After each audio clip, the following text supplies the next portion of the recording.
Well, hello, my name is Kevin Grubowski. I'm a project director at Conrad Schmidt Studios, and we're in the middle of a restoration project here at Holy Trinity in the historic Georgetown neighborhood of Washington, D.C., working on their stained glass windows, the beautiful stained glass windows that were made around the turn of the century.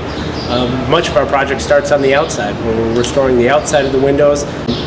Our challenge in this project outside is to make sure that the windows hearken to the original architectural intent. While the church never had protective glass originally, our challenge is to protect the stained glass windows for the future without disrupting the beautiful architectural harmony that you see on the building now.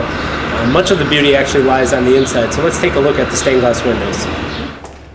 Now we're inside the beautiful Trinity Church in front of one of the 14 nave stained glass windows. Historians believe the windows were made somewhere between 1890 and 1910, and they're fantastic examples of painted and stained glass. The windows are comprised of over 22,000 individual pieces of glass. Each piece of glass is painted using a screened method, then matted or shaded and kiln fired. And you can imagine the incredible amount of work it took to just make the glass itself, not to mention assembling these fantastic windows. The windows are in fairly poor condition, partly in part because they're as old as they are. Often lead that was created around the turn of the century was made out of pure lead cane. Traditional lead in medieval windows, for example, were made of lead cane that was cast. Often the lead had impurities such as tin and antimony and silver because it was a byproduct of smelting tin and silver. Windows around the turn of the century were made, often had pure lead cane. It was a time of a great production of windows in the country, and artists wanted to make very fantastic windows with a lot of detail, and they found that by smelting the impurities out of the lead, they were able to create really intricate windows. What they didn't realize is those impurities are the very things in the lead that kept the lead strong and kept those medieval windows that haven't been restored for 400 and 500 years sound, while windows that are only 75 or 100 or 125 years are deteriorating. We've gone through as a studio and done a lot of documentation to make sure that we know what was here before we take any windows out. We photograph the windows, we document all the setting details to make sure we know what reinforcing and installation methods were used originally so that we can match those in our historic preservation. As we look at a window here, we'll find that there's windows, or parts of the windows that are actually broken out. Now this isn't happening on all of the windows, but certainly it's happening in areas. As stress on the reinforcing bars occurs throughout the windows, we're getting some buckling and slumping that creates some cracked and broken pieces of glass throughout. Our challenge as we're doing a restoration is not only to identify what's wrong, but to also identify previous repairs and replacement pieces, for example, that might have been replaced poorly. If we look over here, we can see one piece of glass, while it was fairly faithfully painted, was painted in a very dark matte color that was different from what the original was. Part of our documentation process is to find some of these pieces and identify them so that when we do our restoration, we're correcting those pieces, making sure that we find pieces that were misplaced or mismatched. The process of creating these windows, each piece of glass here is an individual piece of glass wrapped with lead. Originally how they were made is you'll see each piece repeats over and over. Each petal is exactly the same. And that was created not by hand painting each one, but using a silkscreen method. I have a screen that we use to create some of the replacement pieces, and we used a process of taking original glass and creating a template from that, and then using it to transfer it to a silkscreen. That silkscreen is used to put on a piece of glass.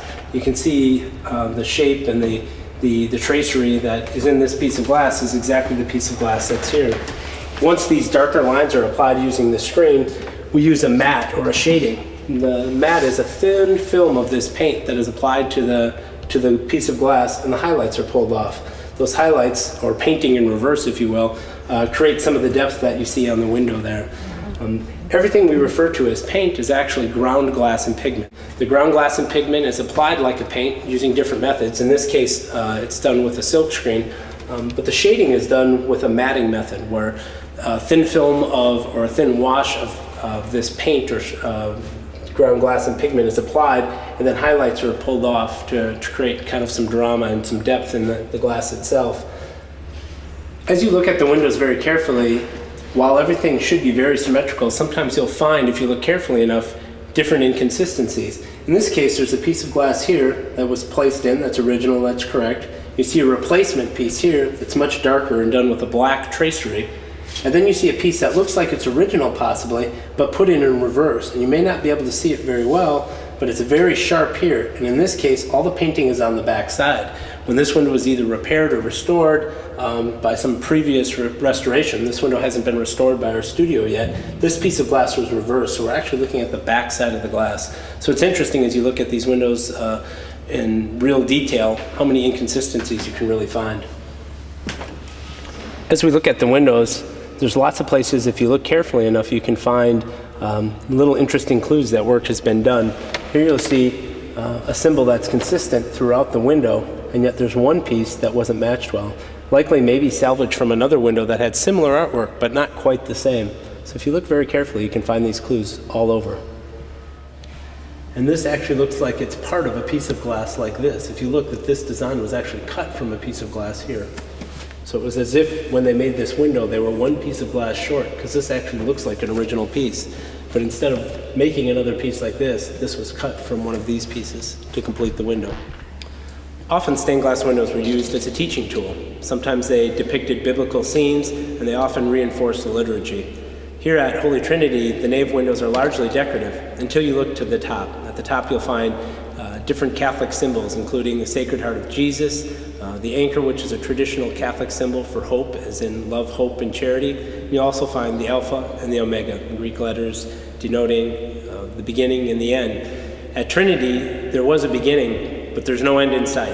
The people here are so proud of the history at Holy Trinity, and I can only imagine that they're proud to be in a position where they can help continue on the traditions here and be great stewards of all the fantastic artwork, including the stained glass windows.